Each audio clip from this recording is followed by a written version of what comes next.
Hey filmmaker here. In this video we are going to show you how to get started with DaVinci Resolve 15. It's a free software you can download from the Blackmagic Design website. There's a link in the description below where you can get it. And also, of course, there is a paid version of this. However, the paid version you get like motion blur and also few 3D things and few other things.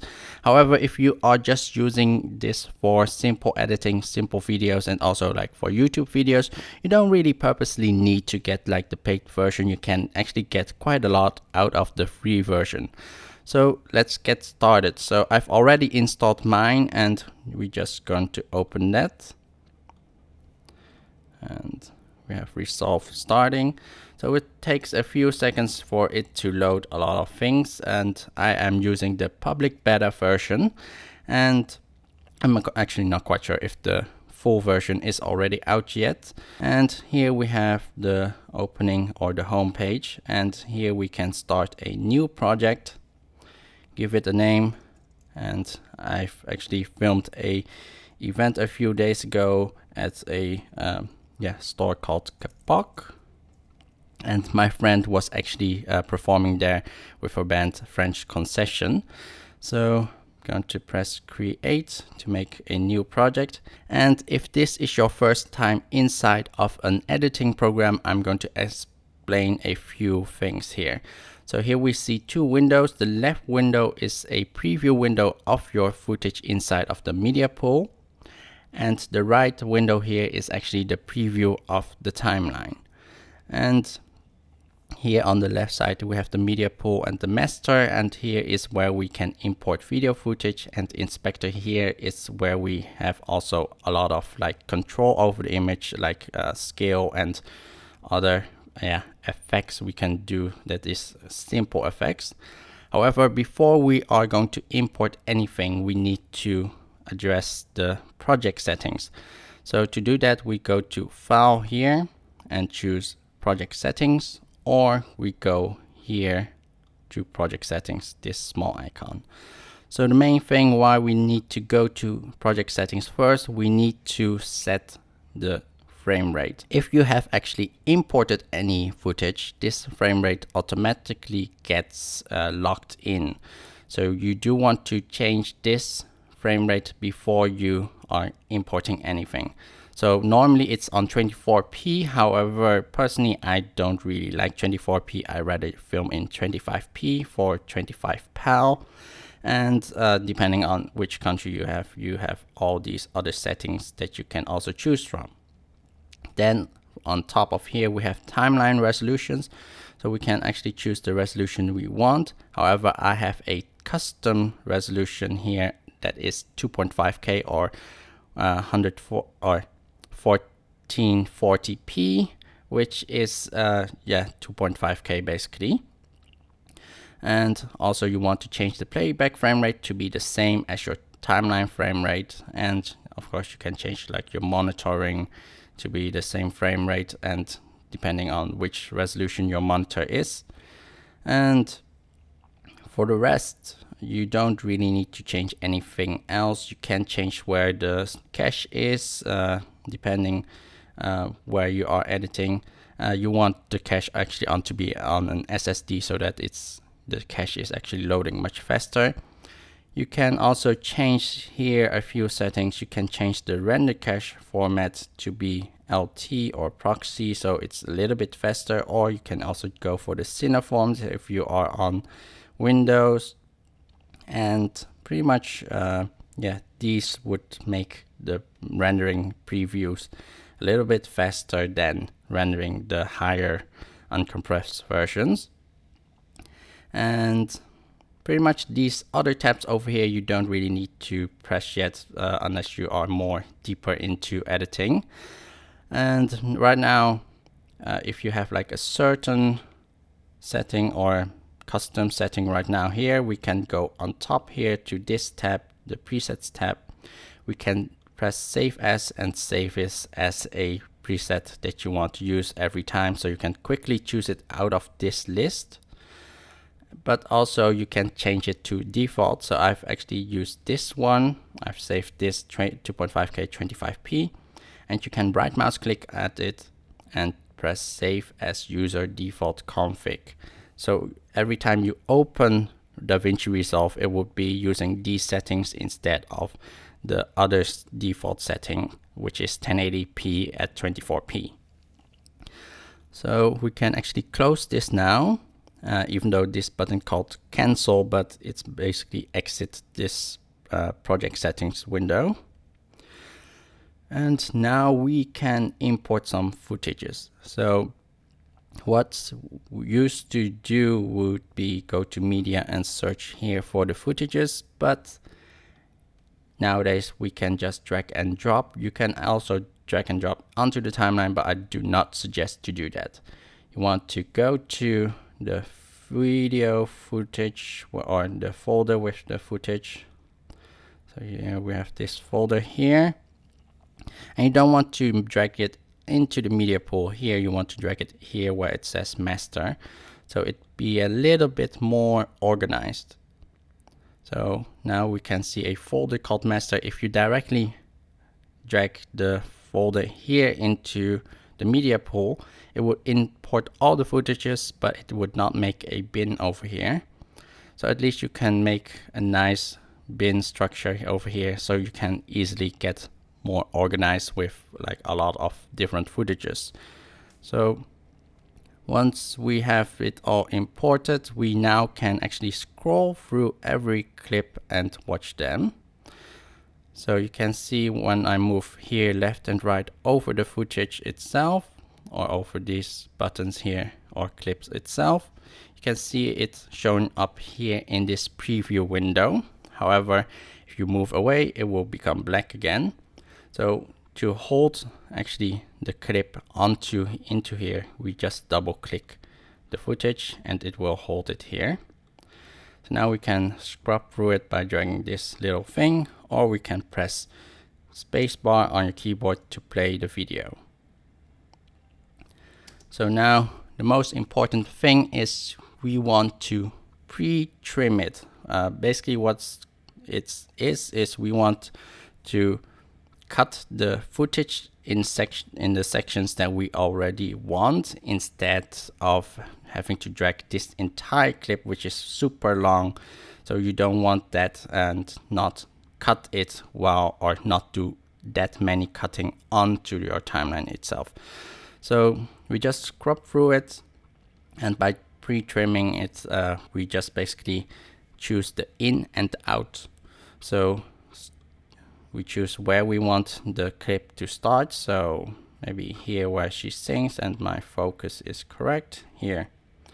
So we can either press these two buttons for the in or the out, or we can choose pressing it on the keyboard. On your keyboard, it's much easier with the I and the O. So I'm going to make sure also have this screen selected. Otherwise you be using I and O on something else.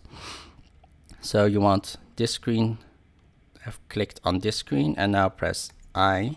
So you can see here being highlighted, this is what you have selected.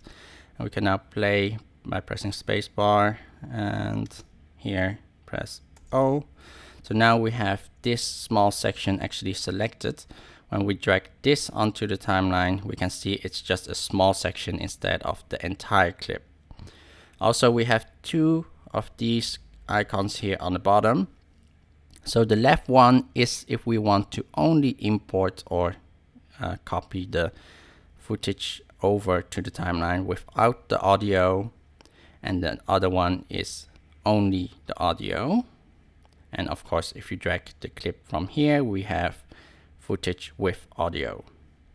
So because we are editing with a music, we're just going to add a certain music on top of here. So we just only want to drag a clip without the audio. So let's look at some other footages. I've actually filmed this quite interestingly different style than normal. I've actually filmed into reflections over here.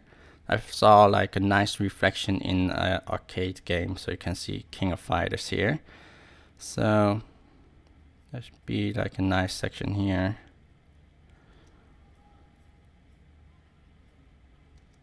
Yes, over there. So you do need to double click it.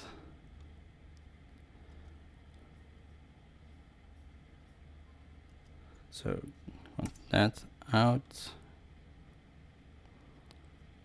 And in here, drag this here. So let's actually grab a song. So just going to grab a random song quickly. And we can import it here into master, but we can also just directly drag it onto the timeline here. But let's make it nicer, put it in master. So we can play it like this, but we don't really need to do that. And just drag the song here onto the timeline. One thing I do like to do is drag over here to make the audio more visible, so you can see the audio wave a little bit better. So you can see where there are the pops or like the beats going on where you want to cut it to. So here we have like a loud clap. So here we can trim this footage. We can either drag this and make it shorter or extend the clip, or we can cut it by pressing Command or Control B on Windows. So make sure you select the clip, otherwise you are cutting the entire timeline, so it would also cut the audio. So you want to select the clip, then Command or Control, and then B. So now we have cut it into 2 sections. Also make sure if you want to delete a section to first click on somewhere else and then select this clip. Otherwise it would just select both of the clips instead. So if you want to move it away, it would just drag both of them. So I want to click somewhere else and then make sure you only grab this part, and you can see it's highlighted. And by deleting it, you just press delete on your keyboard. Now we have this big gap over here, and we can remove this by pressing Shift Delete, or we can select it, right mouse click, and then select this over here. But Shift Delete of course is a little bit faster. Or of course you can just drag it and it would snap over here. But yeah, the ripple delete with Shift Delete is a little bit faster to do. So a few things how to move around on your timeline. We can drag this red line to scroll about. We can also do it here. This red dot, we can also scroll or drag it left and right to move and scroll around the timeline. And we can also press on our keyboard to press spacebar to play and pause.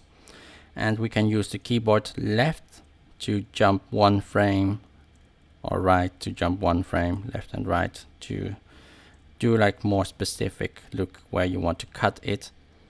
And of course we have here this play forward or go to the start of a clip, or the next start of a clip, or the end of a clip. And that was pretty much how to edit, do simple edits inside of DaVinci Resolve. So now to exporting. So to export this, we can go to deliver here. So press this rocket to go to deliver. So we're now inside of the deliver screen, and what we are looking here at is the final timeline here. So we can scroll through this timeline and play the video. And here on the left top we see here render settings. So we see presets that is made by DaVinci for YouTube, Vimeo and more. And we can press this arrow down to get a drop down to get like different resolutions we can choose from. And yeah, we can also of course go here on the bottom and do alterations to it ourselves. Yeah, we can render everything as a single clip or render everything out as individual clips, but we just want it to be a single clip for YouTube.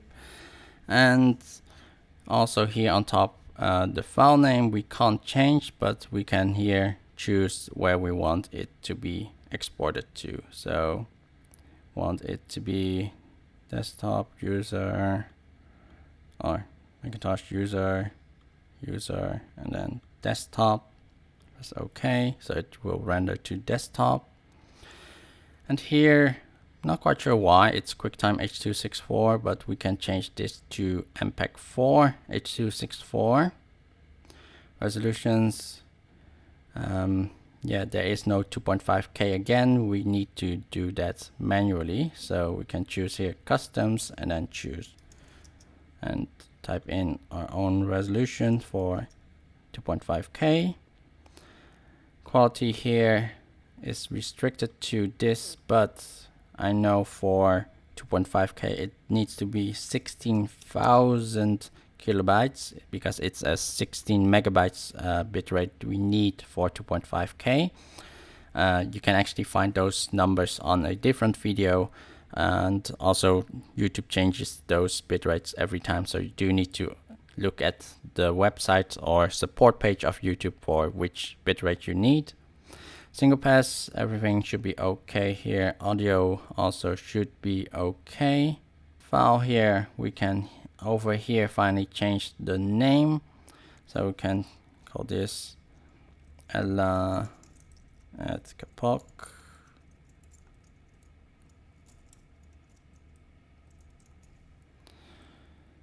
And here that should be okay. And now we can press add to render queue. So now we have it here on this side, on the right side on render queue, and we can just press start render to render this clip out. So when we press it, we'll start rendering it. So once it's finished with rendering the video, it says here on top completed in 52 seconds. So it was a pretty quick render, even though we just only have 2 clips here. But yeah, that was mainly it. Hopefully you guys liked this video, and please give me a thumbs up if you want to see more upcoming videos about Resolve with more in-depth tutorials about effects and more. Please stick around and hit that subscribe button here below, and make sure to hit that bell icon so you're always updated when I post a new video. See you guys the next time. Bye bye.